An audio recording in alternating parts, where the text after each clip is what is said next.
ராணிப்பேட்டை மாவட்டம் அரக்கோணம் சட்டமன்ற தொகுதியில் மதசார்பற்ற முற்போக்கு கூட்டணியின் சார்பில் போட்டியிடும் விடுதலை சிறுத்தைகள் கட்சியின் வேட்பாளர் வழக்கறிஞர் எழில் கரோலினை ஆதரித்து அரக்கோணம் கிருபிஸ்பேட்டை கிருஷ்ணாபேட்டை பழனிப்பேட்டை மற்றும் சோமசுந்தரம் நகரில் அமைச்சர் ஆர் காந்தி பிரச்சாரம் மேற்கொண்டார்.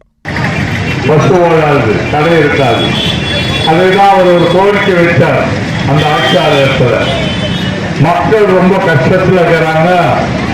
ஒரு குடும்பத்துக்கு 5000 ரூபாய் கொடுக்க சொன்னார். பொருள் சேர்த்து கொடுத்த தலைவர் அவர் தான் தலைவர்.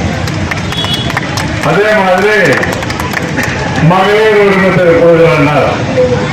இன்றைக்கு 1 கோடி பதில் என்ன சொன்னாங்க, எதிர்காக்க அந்த ஆளுக்கு எல்லாம் முடியாது கொடுக்க முடியாது. இன்றைக்கு 1,31,00,000 பேர் கொடுக்கும். உங்களுக்கு தெரியும், தேர்தலுக்கு முன்ன ஒன்று நடந்தது.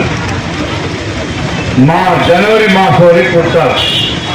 பிப்ரவரி மார்ச் ஏப்ரல் இந்த தேர்தல் முன்னிட்டு அந்த 3 மாசம் கொடுக்காத நிறுத்தத்துக்கு பிளான் பண்ணாங்க ஒன்றிய அரசு, பிஜேபி அரசு.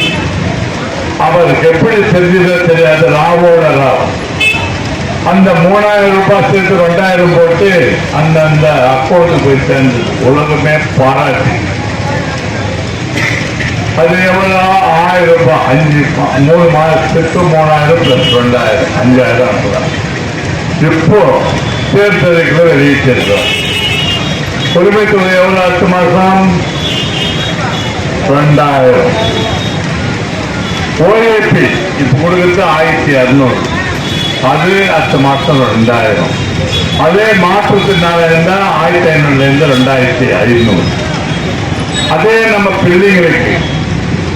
இதில் அரக்கோணம் திமுக நகர செயலாளர் VS ஜோதி, நகர துணை செயலாளர் அன்பு லாரன்ஸ், தமிழ்வாணன், நகர்மன்ற அவைத்தலைவர் துரை ஸ்ரீனிவாசன், நகர்மன்ற உறுப்பினர் அன்பு, நகர நிர்வாகிகள் மாதாமணி, விக்ரமன், ராஜ்குமார் மற்றும் கூட்டணி கட்சிகள், மாவட்ட, நகர, ஒன்றிய நிர்வாகிகள் என பலர் உடன் இருந்தனர்.